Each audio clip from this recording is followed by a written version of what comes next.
Can I jump in here? So early in my media career, so we're going back to like 1992, 91, 92.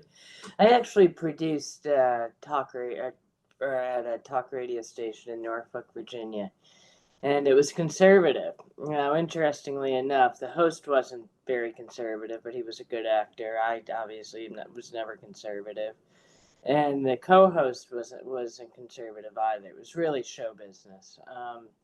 But as producer, it was my job to find guests. So I would find these, wacko guests from the conservative side, and they've been planning this since the early '90s. There was a gentleman, and I don't remember who came on, and I often think about it now because they said we're going to take over the school boards, then we're going to take over the town councils, then we're going to take over the counties, then we're going to take over the states. They basically started bottom up, and they've been doing this since the early '90s, and they were out there talking about it openly at the time. Well, that's a great introduction, Betsy. That's Betsy Driver, everybody. She's our guest speaker tonight, so you can read a little better about her if you'd like, right there on the screen. But Betsy was the former mayor of my town. It's the county seat of Hunterdon County, which is a western central but western county. So it goes all the way to Pennsylvania, but it's directly west. It's about 1 hour west of New York City, directly west. And so it's not really North Jersey, South Jersey. Anyway, it's been a very fast growing area for a long time, Hunterdon County. I moved here in 1987, but forever, this was a staunch Republican area, super conservative, and everything that came with that. And little by little, as demographics changed, we had a lot of growth from after COVID and even before. Uh, because the population changed, little by little, the parties have changed. I think that we're now kind of somewhere in between. What do they call that? What, purple? And maybe. Uh, Yeah, it depends. I mean, the more urban areas are purple bluish. The more rural areas outside are still can still be a pretty tough place for a Democrat. it's true. I mean, it's a lovely, lovely county. For those of you that don't know it, we have rolling hills. We're really at the foothills of the Poconos, and lots of open land, lots of farms, lots of wildlife, rivers, streams, lakes, reservoirs, lots of parkland, not densely populated, not too much industry at all, and just commercialized areas where expect them on state roads and but it's a really lovely, and it's also a very old county, so there's a lot of revolutionary and very much older farms and properties here that are really lovely. So yeah, little by little we're growing up here, but it's been a pretty tough battle, and so Betsy really uh, you know did a lot to forward Flemington and to kind of change the environment in this really, I don't know, maybe the dark ages in our county here. And little by little, and people who followed her, we're starting to see a swing, but it's still pretty tough. So, anybody, I'll let you take over, Betsy. I'll stop talking. Everybody, Betsy Driver. Okay, good afternoon, everybody. I'm Betsy Driver, a former mayor of Flemington Borough, but much more complex than that. Um, so Josh called me up, and I've been kind of, about presenting this evening. And at first, I kind of blew him off for a while, but I got to give it to Josh. He's a little persistent. I'm good at ghosting people, but some people still manage to find me, and here I am. So when he talked, and then we spoke again yesterday, or excuse me, on Tuesday about where we're going to go. And I thought, you know what, I'll talk about my background because it's interesting, and Josh brought it up a little bit. My career was in journalism. I worked most recently at one of the big networks in New York City. I commuted from Flemington, which was a soul sucking affair for many, many years, but I managed to do it. I pulled it off. I eventually did leave the news business for a number of reasons. The business, not only the politic part of the news business was changing, but the technology of the news business was changing as well. I grew up watching Walter Cronkite, and so I kind of had this really idealistic view as to journalism and the purpose and soul of journalism to kind of help uncover and expose and also help individuals um, out there in communities local. And we're talking back to when, in Buffalo, New York, where I grew up, we had two daily newspapers. We had the Buffalo News and the Courier News, and eventually they merged. And so one was in the morning, and then one was in the evening, and now it's barely a newspaper at all because big money has come in. The investors, so to speak, that come in thinking they're going to make money by destroying things, by breaking things, which we have now seen to be very successful modus operandi for a lot of people who desire that power out there in the world. Um, However, my transition from journalist to local politician was kind of complicated and convoluted in many ways. Back around the early part of this century in 2001, I was doing some research on my own medical history. I was born with congenital disease that required me to take medicine, and also I was born with a body that was very different from what people think of standard male or female. At the time, I didn't have any words for it other than to know that my body was very different. And it was a difference that became very clear to me when I was in my late teens and early 20s and starting to become sexually active, um, both with men and with women. And and it just was like different. I had no language, and it was never explained to me. So, as I discovered, the word for what I was born with was called intersex. And I eventually was able to obtain my childhood medical records. I learned about some really awful surgeries that were done on my body as an infant, which I won't get into in this presentation. It's out there, however, if anybody wants to Google me, my story is very public and all that. So I started an organization, and when I learned about my own intersex variation, I also learned that there were no resources out there for people born with a body like mine. So I met other people, in a very young internet. Back it was bulletin boards. There was no Facebook. There was no social media wasn't even in our lexicon yet.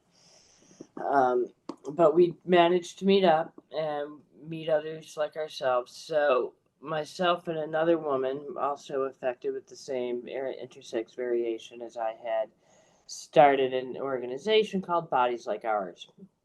And we put this online, which really was fairly new and unique at the time, using some software. I hosted it out of my different apartments I was living in, trying to survive.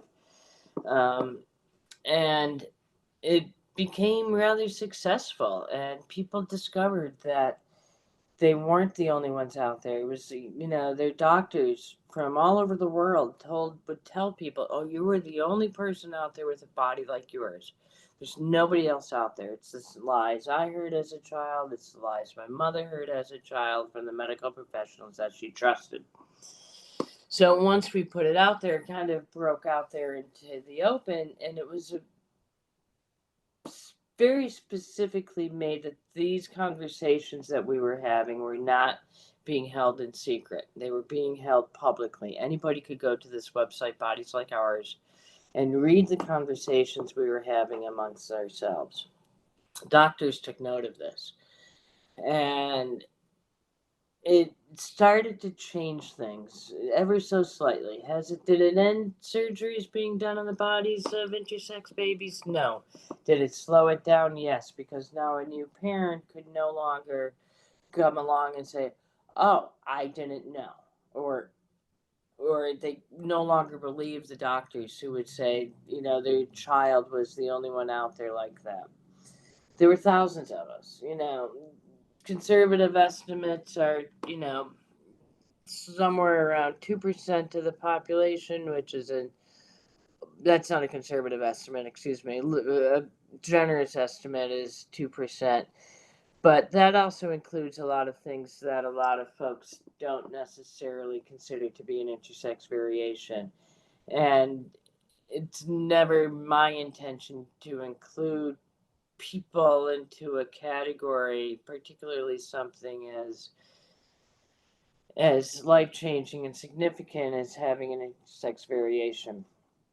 So probably the more likely estimate is somewhere around maybe one in a few hundred.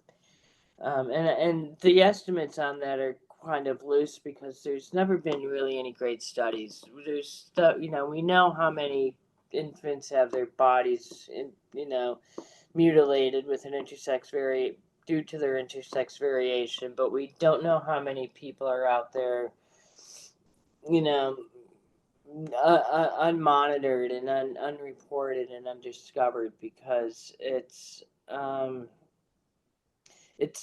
a lot of shame around it. There's a lot of shame, when you're born with a body that doesn't fit that standard male and female. There's shame. I call it the shame herd around the world. As I mentioned earlier, people from all over the world would come onto this website and tell the same stories.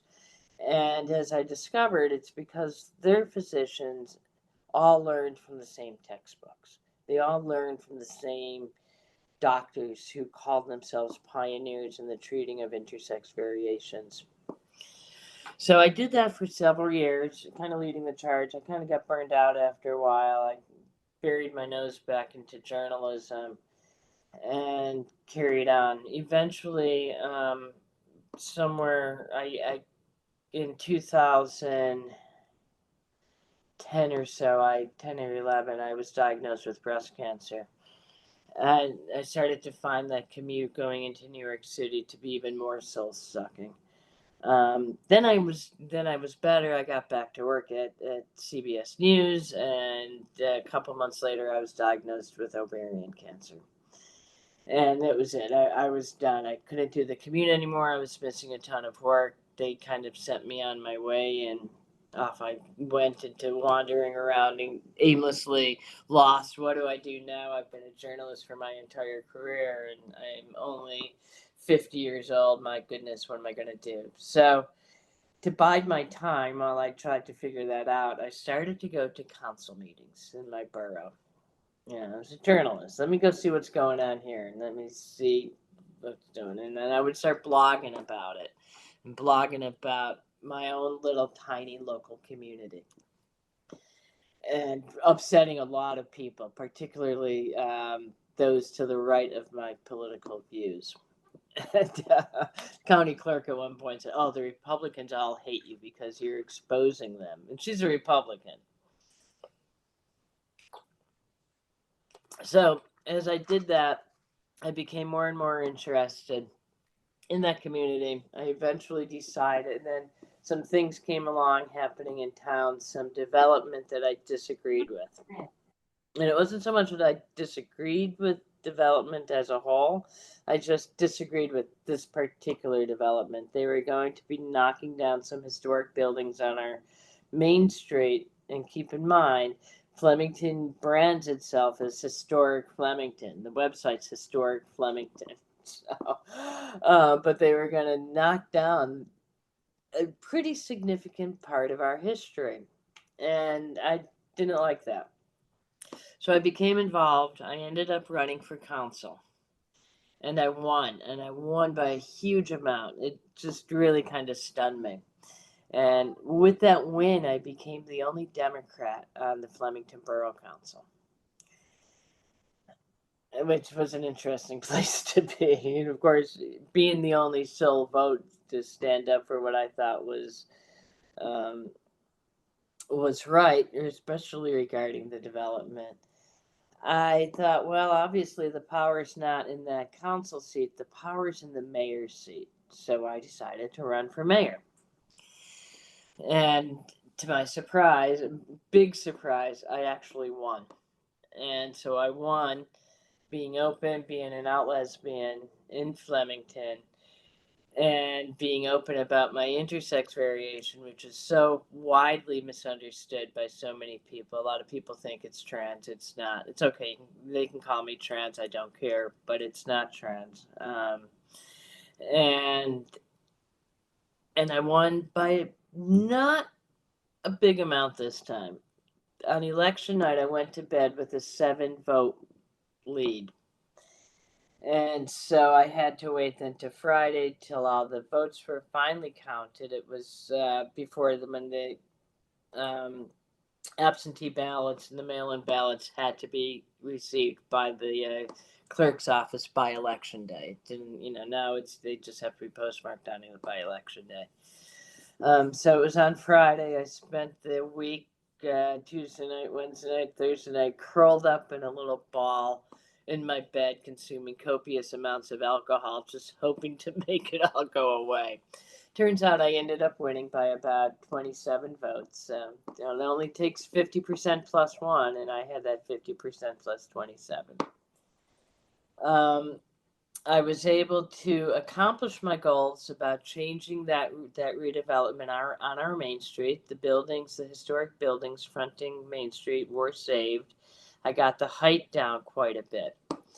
And I also ran on a kind of a pro-development while being opposed to that particular aspects of that development. I also ran as a proponent of development because I am particularly with housing. Everybody needs housing and everybody needs affordable housing. So I ran on that. I won.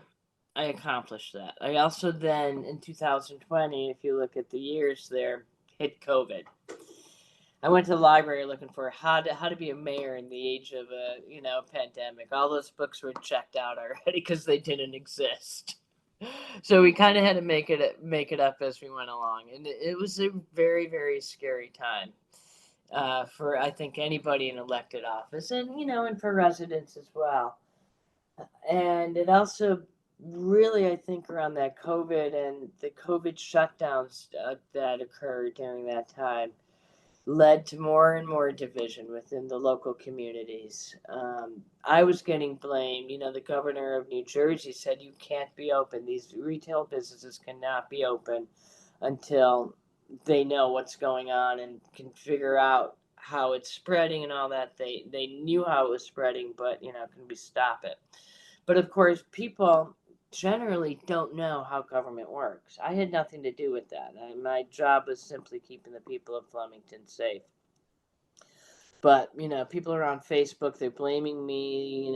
Some business owner is going to blame me because they can't open for business and not understanding I had nothing to do with it. And I would even, call the governor and call Governor Murphy and have these conversations with him along with other mayors as to how we can help that. But until that immediate public health emergency passed, there was nothing. But once COVID came, it became very, very difficult to be involved in politics, at least for me as well.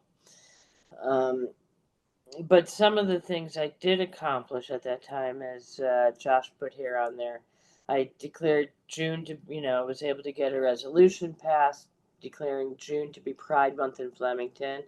I'm happy to say that the 5 Republicans on there when I was still on council all voted yes for it. So to their credit, I lobbied them. I asked them for their yes vote. I explained why it was important, and so they voted. We didn't quite get to a flag on that year, put a flag up, but that would come once I was mayor, and that resolution that has now since been readopted every June for Pride Month in Flemington also includes a flag raising as well. Also, when I was mayor, by doing good things, I actually flipped the Flemington Borough Council to be Democratic um, majority.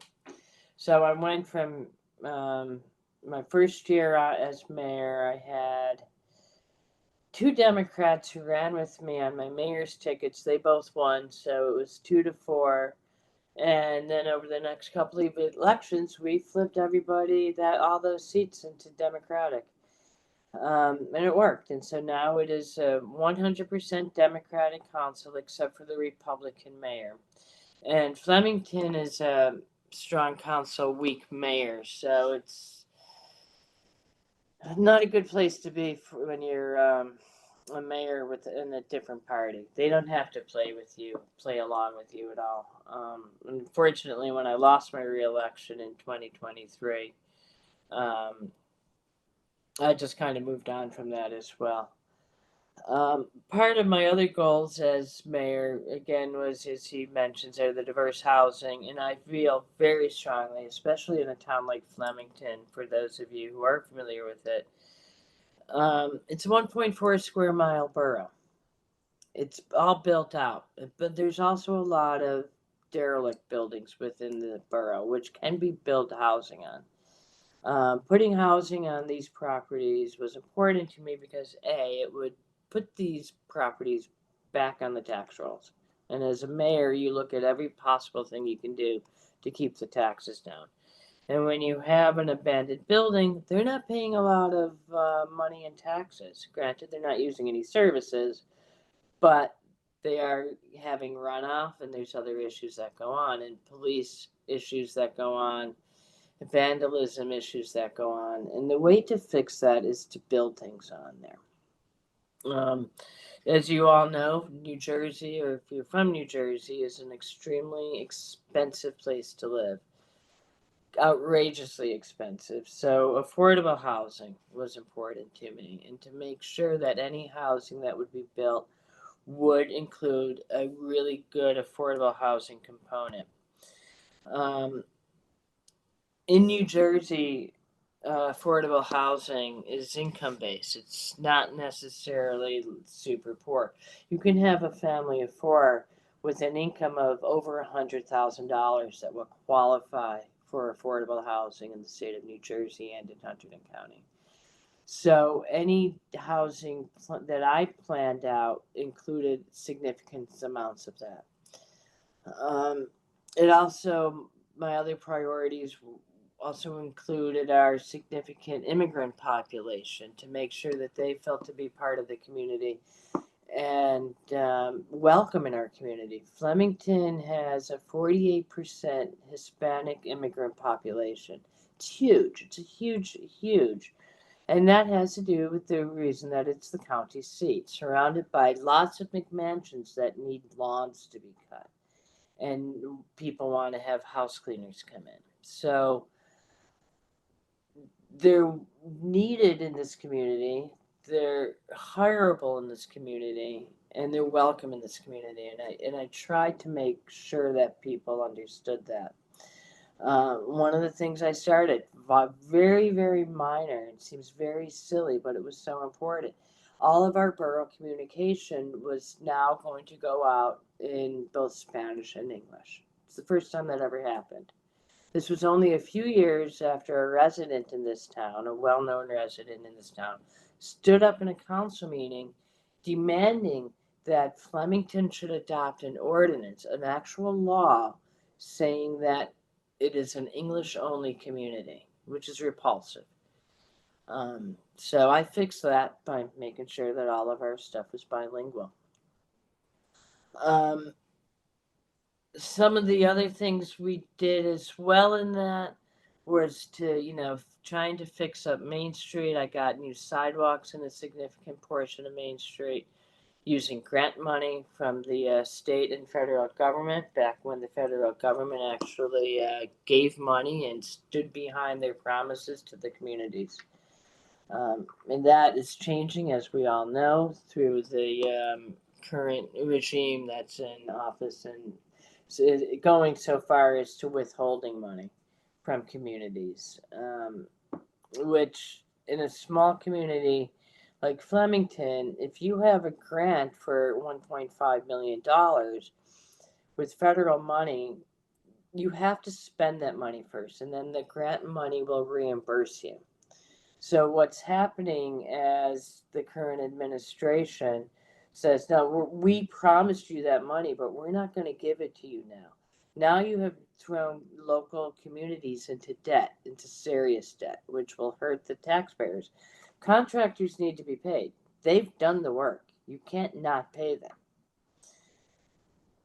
All of a sudden, what do? You've spent the $1.4 million. You've spent the $1.5 million, and now the president's saying, "Well, we're not going to give you the money that promise." And that's a huge problem that communities all over this country will be facing coming up soon. They may not be feeling it yet, but as time goes on and that money is withheld, it's going to be a huge, huge problem on taxpayers throughout the nation trying to reimburse that money. And we did the infrastructure. I also focused on infrastructure. Flemington has it's kind of misnamed. It's called Complete Streets, and in theory, Complete Streets is when you build the street, you also build the bike lanes, you build streets and infrastructure for all modes of transportation: automobile, pedestrians, and bicycles. Flemington, unfortunately, has, with its narrow streets, makes it very difficult to do bike lanes. But I was working on a plan for that, and hopefully. Um, Somebody will pick it up and run forward with that as well in the future as the priorities that I put in place are now getting completed. It takes a long time. And one of the things that was really frustrating to me as mayor is how long it takes to actually get a job done, to get a street paved. In Flemington's rule, that complete street is that you do not just mill and pave a road. You have to dig it. You have to replace the infrastructure underneath, the water and sewer lines underneath. Some of Flemington Borough's infrastructure is 100 years old.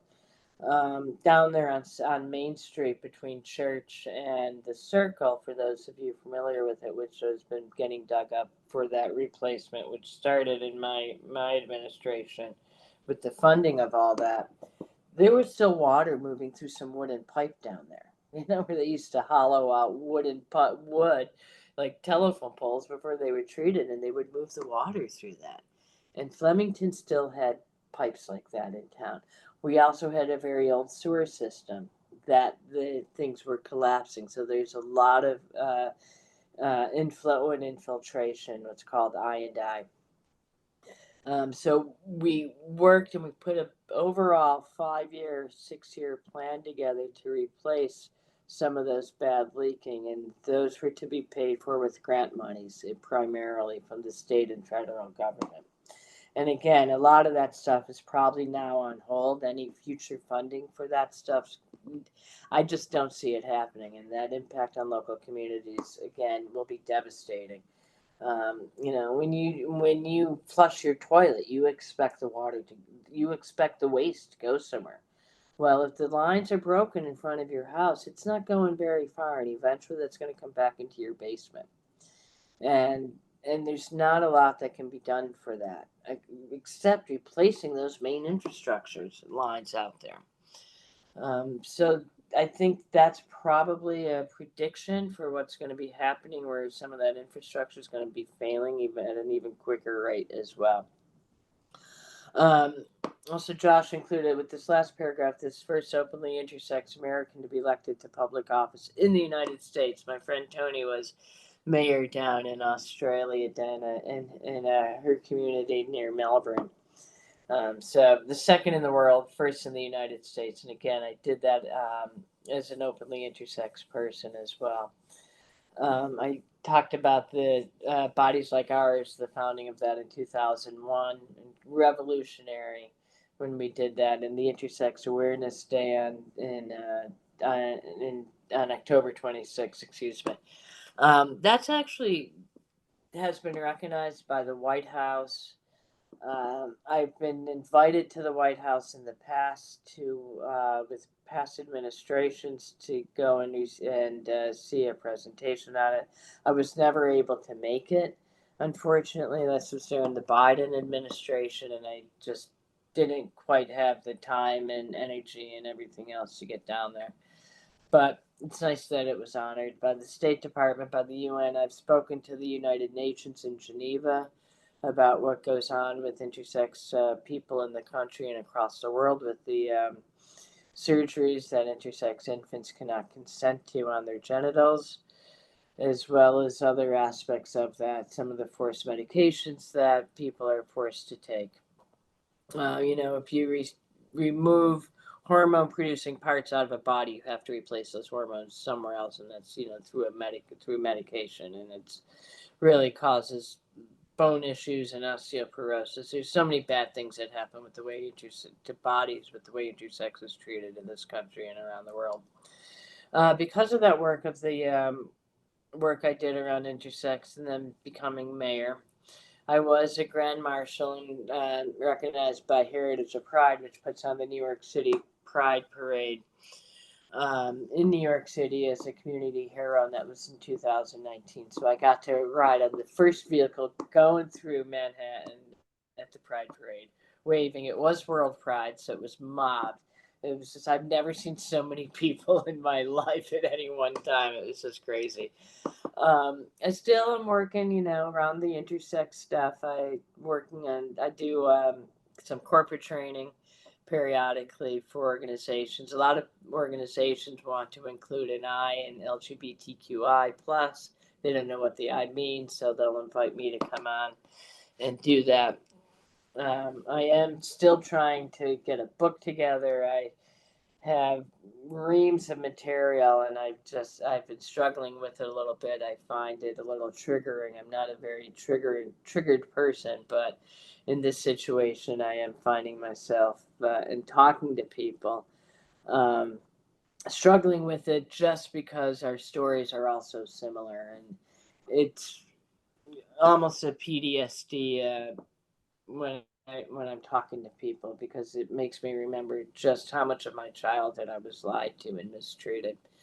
And yet I had parents who loved me, by the way. It's not my parents were told this is what needed to happen. My mother was a nurse, so she just went wholeheartedly believed the doctors and not realizing just how much they were being lied to.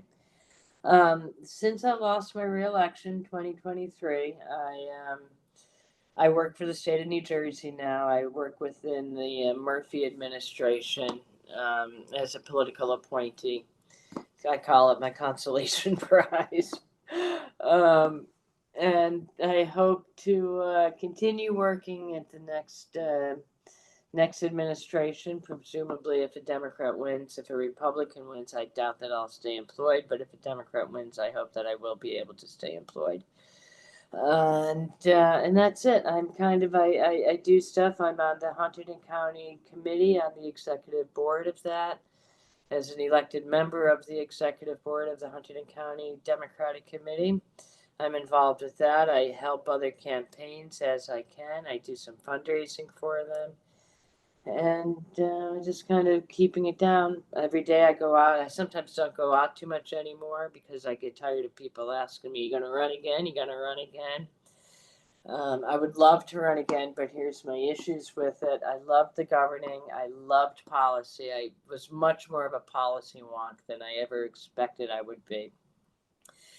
And however, the division and the social media that is in small towns particularly is toxic, and I just don't know if I can do it. I was subjected to incredible amounts of homophobia and transphobia, and I just don't know if I feel like putting myself through that again. I don't know if I want to put my wife and children through that again. It was, painful and difficult to watch. Sadly, much of that came from outside of Flemington, outside of my town. But they're there. It's a free internet, and it's and people are gonna say what they're gonna say. So I find myself more useful now behind the scenes. And with that, I'm happy to take any questions. Thanks Oh, for and I sharing. wanted to talk about how you can get involved. So sorry, I forgot that. So the thing I tell people when they say, how should I get involved? How can I help my community? Join your local boards and commissions. Find out, join the environmental and the shade tree, and get involved in your community in that way. You will figure out exactly who's who and how your community is being run. And you'll find that out from the inside when you're involved in those commissions and in the boards. One of the things I discovered as mayor, and getting back a little bit to that social media, so many people have no clue how government works. They don't know that a mayor only has certain powers and a council has other powers. They don't know that Flemington, for instance, they may have a Flemington mailing address. It may be a 08822 zip code, but the 08822 zip code where Josh and I live in Flemington covers all or part of 5 municipalities. So I had people from 5 municipalities thinking I'm their mayor, and I'm not. I was mayor of 4,800 people in a 1.4 square mile town. I was reading on Facebook the other day, I'm getting blamed for new development in another town. Um, and I have nothing to do with it, but because it's Flemington, oh, let's go blame the pro development, the pro housing Democratic mayor, who we didn't like. And it's just crazy and bizarre to follow along with and read some of that stuff. So that's another reason I don't really want to get become an elected official again in a town like this, because people don't know where they live, they don't know how government works, and as much as I love that governing and policy making, the headaches that went along with it weren't necessarily the headaches that I ever want to have again in my life. But we continue the fight and we continue it onward and move on.